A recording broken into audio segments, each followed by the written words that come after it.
because that's wild. Yeah, if you get them screwed down. Yeah, yeah. I want that much. Give me a headache. I want that much for a pregnant guinea pig. Is this the male? Yeah. So this is the male. And it's a peacock. What's this? What's the official? So it's just a white peacock. A white peacock. How exciting is that?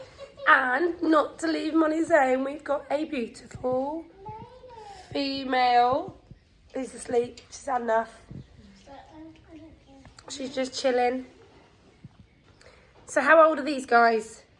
So they're only a year old, so these were last year's chicks. Oh, they're so cute.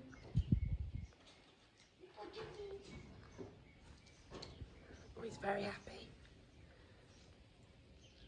And are they a little bit aggressive?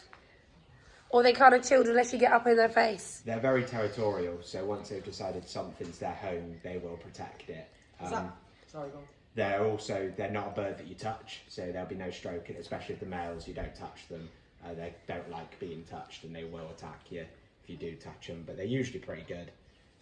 And the more we come in with them, the more friendlier they'll get as well, which would be nice. Is that the male because it's got a longer beak? Sharper? So, to be fair, the beaks are the same between male and female. The difference is actually the tails. So if you look at the tail, you can see that that's the shortest feathers that they've got, so they'll only keep growing. Also, what the males have is a fighting spur, like a chicken would, like a cockerel would.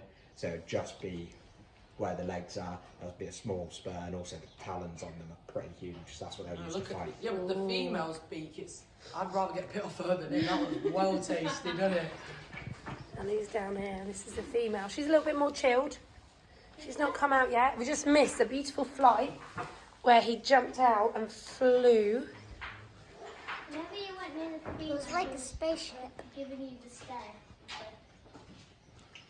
So have these been just living in pairs, or they've been living in a bit of a community? So they were living in pairs, Okay. and they were kept in literally a breeding bonded pair. And you can have one peacock living with several peahens, but we'll probably keep them just the two for now, so that because they know each other, so they'll be quite comfortable with each other as well. Yeah, they've been together for like... So would you actually say they're peacocks? Because he's a peacock, she's a peahen, but as a breed, they're peacocks. Yeah, so they are, both would be called a peacock. It just comes to when actually looking at them, you've got a peacock and a peahen, and the overall group is a peafowl. Peafowl, right. Amazing. Peafowl, guinea fowl, and peacock. So the good thing with these guys is that their feathers have actually been clipped as well. So in the wild, they wouldn't have their feathers clipped and they can fly, even though they are quite a big bird. They can fly for miles on end, but these have come clipped. But it still does mean that they can jump up to about 6-7 foot high as well. Wow, I did see him, yeah, he did a big leap just a second ago. He went That's from quite in the cool. box out on that branch. So when we move them up to new aviary, what we'll do is we'll just put a high perching in there, and they'll just sit like this all day. Amazing. I'll try and get a little bit close to his face, but not too close. Aren't you descendant from a dinosaur bird? There is some sort of relation that you can see kind of similarities between them and like fossils of older birds, just due to the way they've got the really small neck and small head, but then the massive body and large claws.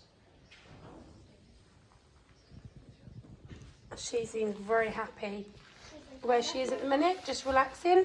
She loves her box. So it's the male that has the very pretty tail. Yeah, so the male will grow a huge tail, up to about 6-7 foot his tail will grow.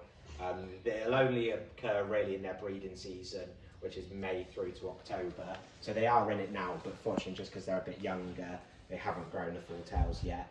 But when they do hit about 2-3 years old, the tails will be huge. And they'll display them all the time to show off how pretty they are. And do we have names for them yet? Or is that going to be a new argument? They haven't been named, Okay. So they haven't come with a name. Snow White. So it'll be up to everyone to decide what their names need to be. Who's that guy in Lord of the Rings with Orlando Bloom? Snowman. Yeah, I like that. Frosty. What do they eat like? So they eat a real mix of things. So they are omnivorous, so they'll eat loads of insects. What we'll feed them here is probably a mix of mixed corn and layers pellets, supplemented with a bit of mealworms and any tasty treats we can find. What these guys are really good at doing is finding their own food. So they'll use their big claws and their big beak to just dig through the soil. So they'll find whatever they can, and they'll just munch on any. They love earthworms. Earthworms are a real favourite. Yummy. So we'll go on an Yeah, adventure basically. looking for them. Right, I'm going to wrap this one up and I'm going to see who else we've got here.